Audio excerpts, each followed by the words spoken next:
What was it like working with legend Tony Condello? Exhausting. Yeah. uh, I like to say that it's an 80-20, right? So 80% of the time, it's going great, everything's going fine, and everything like that. But then there's like a 20% where something happens, and like it's just chaos ensues. But like working with Tony the last few years has been a lot of fun. I've had like better memories than anything. And yeah, like things are going to happen. We are prepared for things. And luckily, we had guys with us that if something happened, we were able to take care of it right away and reduce some stress and make the shows on time and everything. But like my experiences with Tony have been pretty good. Like he's been a good guy. He loves me. He calls me the general because I fix everything. So I have an absolute blast. Guy that probably worked with him most right here. So yeah, I'll be this guy here. Well, I'll let you guys two first. Go ahead. Yeah. Well, You thought of Tony. I mean, one of the biggest reasons we work with Tony is for the stories. Like he has countless stories with countless legends, and the ring alone even has had so much blood from legends in Canadian and North American wrestling history. So that's just working with Tony is always an honor. But yeah, he's an 85-year-old man, so he's set in his ways.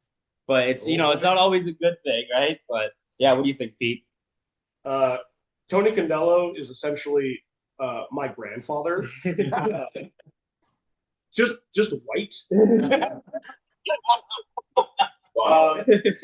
The best picture you can put for Tony is sitting at the table with his briefcases, sipping his coffee, smoking his cigarettes in the building. No disregard for anything, and yeah, just doing what he does best.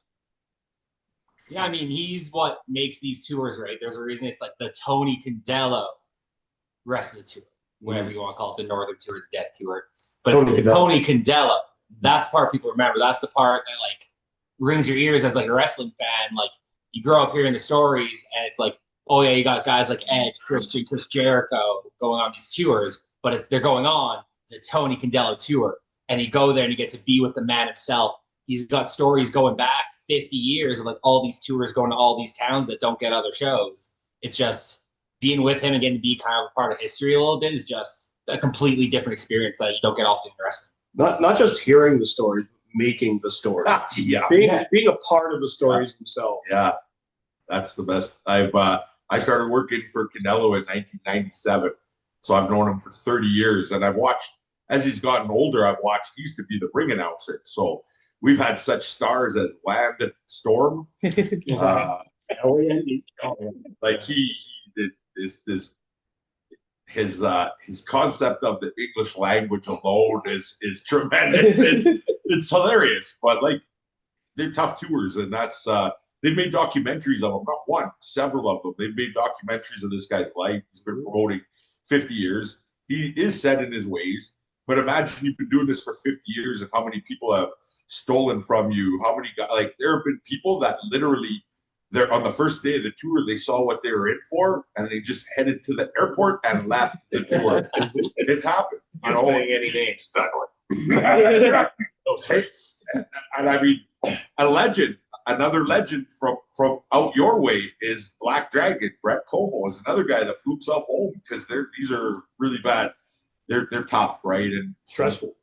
Yeah, and Tony, as he gets older, he's doesn't know the roads as well. He gets lost. His sight is bad. He smokes 4 packs of cigarettes a day. I never seen a guy smoke like that for life. Like that's what keeps him alive. But again, like the stories, and this year it was really different. He had the first couple of days were a little bit rougher, and then the tour kind of it worked itself out where we weren't traveling as much.